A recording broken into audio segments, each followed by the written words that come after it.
안녕하십니까 여러분, 봉쌤입니다. 자, 오늘은 정렬 강의를 나가보도록 하겠습니다. 또 신나게 고고싱. 자, 이번에 배울 정렬, 오늘 배울 정렬 기능은 데이터를 오름차순 또는 내림차순 이런 식으로 정렬을 하여 데이터를 좀 가지런하게 만들어주는 기능이 바로 정렬 기능이 되겠습니다. 자, 그럼 간단한 예제를 통해서 어떨 때 정렬이 사용되는지 한번 보도록 하죠. 자, 봉쌤이 학교에 취직을 했어요. 봉선생이 되었다. 교장 선생님이 이걸 만들어 오라고 했어요. 그래서 제가 만들어 갔죠. 교장님, 커말 1급 합격자 발표 작성해 왔습니다. 보시죠. 자, 이때 교장이 하는 말이, 야 봉선생, 아니 이걸 이렇게 해오면 나보고 어떻게 보라는 거야. 김씨부터 이름이 김씨부터 하씨까지 해가지고 다시 가져와 그랬어요. 자, 지금 우리 대화에 정렬이란 단어는 없지만 김씨부터 하씨까지 보고 싶어 라는 말 자체가 정렬을 뜻하고 있습니다. 자, 그러면 정렬을 해라는 소리죠. 그럼 정렬 기능은 어디 있냐? 데이터라는 메뉴에 가보시면 정렬이라고 메뉴가 있어요. 근데 이걸 막 누르시는 게 아니고요. 정렬을 먼저 하고자 하는 표를 블록 지정을 먼저 하시고요. 또는 데이터의 셀에 클릭을 하거나 둘 중에 하나를 선택하시고 데이터에 정렬을 누르시는 거예요. 그럼 얘가 이제 자동으로 잡아주죠. 어떤 열을 기준으로 이름 무슨 차순. 자, 여기서 자, 오름차순과 내림차순 두 가지가 있고 사용자 지정 목록이 있는데 일단 사용자 지정 목록은 신경 쓰지 마시고요.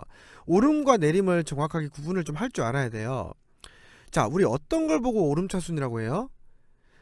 값이 점점 커지면서 올라가는 그런 걸 오름차순이라고 하죠. 예, 그래서 내림차순은요, 점점 낮아지는 거죠. 그러면 1, 2, 3, 4, 5는 뭐예요? 그렇죠? 1, 2, 3, 4, 5는 커지니까 오름차순이고 5, 4, 3, 2, 이런요. 예, 작아지니까 내림차순이 되는 거죠. 자, 이렇게 수치로 우리가 비교할 때는 사실 어렵지가 않아요. 이게 헷갈리지도 않고. 근데 수치가 아닌 다른 부분에서 오름과 내림을 결정할 때는 어떻게 하느냐? 1, 2, 3, 4, 5라고 했죠. 지금 우리가 똑바로 읽었죠. 자, 똑바로 읽었다는 것 자체가 오름차순을 의미해요. 다시 말하면 정방향은 오름차순인 거예요. 그럼 5, 4, 3, 2, 1 거꾸로 읽었죠. 다시 말하면 역방향은 내림차순이 되는 거예요. 그래서 우리가 수치가 아닌 다른 부분에서 오름과 내림을 결정할 땐 정방향과 역방향을 생각하시면 거의 90%는 가려낼 수 있어요. 다 100%까지는 아닌데 대부분이 그래요. 그러면 이제 김씨부터 하씨까지, 다시 말하면 기역, 니은, 디귿, 리을, 미음은 뭐예요? 오름차순이 되는 거죠. 반대로 히읗부터 기역은 거꾸로 가니까 내림차순이 되는 거고요. 제가 앞으로 걸어가면 정방향이니까 오름차순, 뒤로 가면 백스텝이니까 내림차순이 되는 거죠. 자, 제가 현재에서 타임머신을 타고 과거로 간다. 그러면 이거는 내림차순이 되는 거고요. 현재에서 미래로 가면 오름차순이 되는 거죠. 자, 어떻게 구분하는 건지 잘 아시겠나요? 자, 그러면 김씨부터 하씨까지니까 오름을 선택하시고 확인을 누르면 김씨가 없어 있는데 강씨가 먼저네요. 이렇게 와서 효씨로 끝나는 거죠. 어떻게 잘 됐죠? 자, 이렇게 정렬을 한 가지만 가지고 할 수도 있지만 2차 정렬이라는 것도 가능해요. 2차 정렬이란 건 뭐냐면요. 자, 예를 들어서 합격 여부를 가지고 내림차순, 평균을 오름차순 하라고 했어요. 그럼 기준이 두 개죠. 자, 합격 여부를 내림, 평균을 오름이라고 했습니다. 그럼 자, 블록을 잡아서 데이터에 정렬을 들어가서 자, 기준은 여기를 바꾸면 되겠죠. 그냥 합격 여부를 내림차순 이렇게 했죠. 자, 기준 추가 두 번째 기준은 평균을 오름차순 이렇게 하면 되는 거죠. 그러고 나서 이제 확인을 누르면 2차 정렬이 되는 거예요. 여기서 2차 정렬은 1차 정렬 기준, 다시 말하면 1차, 2차잖아요. 1차를 우선순위로 두고 정렬을 하되 이 1차에서 같은 동일한 값이 나온 이 경우 안에서는 이게 오름차순을 하고 있는 거예요. 이런 식으로 보는 거죠. 오름차순이 되고 있는 거 맞죠? 네, 요게 2차 정렬의 개념이 되겠습니다. 잘 아시겠나요? 자, 그러면 여기서 우리가 한 개를 더 얘기를 하고 가야 될 것 같은데 어떤 얘기를 해야 되냐면 이 마지막에 지금 통계를 내는 행위 없죠.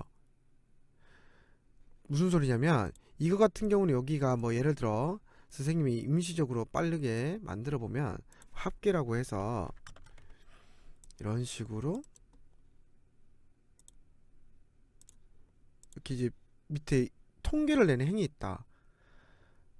여기서 썸 가로 열고 이것들을 다 더하겠다 하고 채우면 통계를 내고 있잖아요. 그쵸? 자, 이런 통계를 내는 행은 빼줘야 돼요. 자, 이렇게 통계를 내는 행이 있을 땐 표 안에다 무턱대고 커서 놓고 정렬을 누르시면 이 애까지 잡히기 때문에 난리가 나요. 그래서 이렇게 통계가 있는 행위, 맨 마지막에 집계를 내는 행위 있을 땐 그땐 어쩔 수 없이 블록을 잡으셔야 돼요. 반드시 블록을 잡아서 작업을 하셔야지 올바르게 사용을 할 수가 있게 되겠습니다. 제 말 아시겠죠? 잘 기억하세요. 그 다음에 또 하나만 더 추가적으로 얘기하면 우리 직급 같은 경우 우리 직급이 어떻게 돼요? 저 과장, 그 다음에 대리, 뭐 부장, 사원, 뭐 차장, 뭐 좀 간소화해서 뭐 사장 이렇게 간다 이렇게 치면은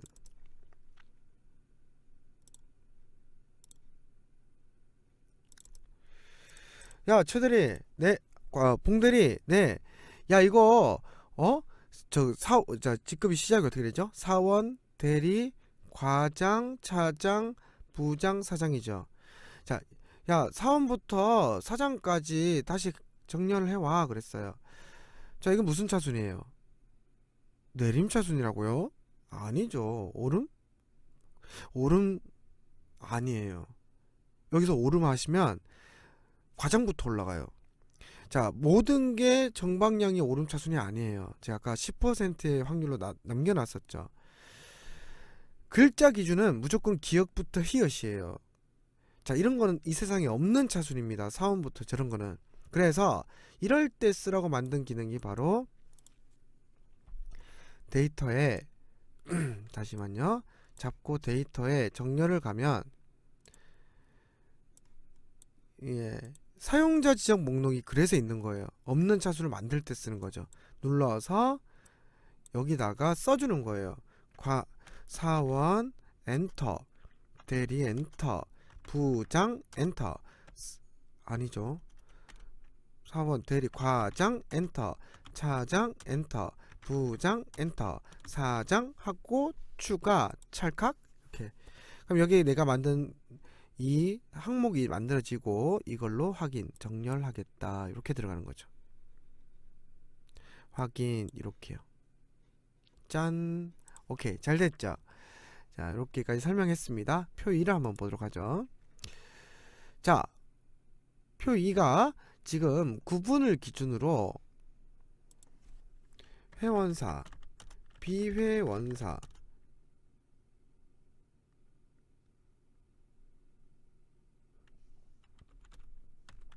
조합, 회원사, 비회원사, 기타 순으로 정렬을 하고자 해요. 오케이? 자, 이것 또한 정렬이 없죠. 그러면 자, 이거는 이제 맨 마지막에 통계를 내는 행위 있잖아요. 그럼 이제 잡아줘야 돼요. 쟤를 빼고 잡아줘야 돼요. 데이터 정렬 기준은 그렇죠. 구분 무슨 차순 사용자 지정 목록 여기다가 순차를 만들어줘야죠. 조합 회원사 비회원사 기타 하고 추가 이렇게 만들어졌죠. 확인하고 확인을 누르면 그 순서대로 정렬을 할 수 있다라는 거죠. 요 키포인트는 요 마지막 행 추가하는 있을 땐 빼줘야 된다는 거 잊지 마시는 거. 요 정도만 알아두시면 정렬은 완전히 마스터가 되겠습니다. 자, 오늘 강의는 여기서 마치고요. 다음 강의에서 또 만나도록 해요. 여러분 안녕.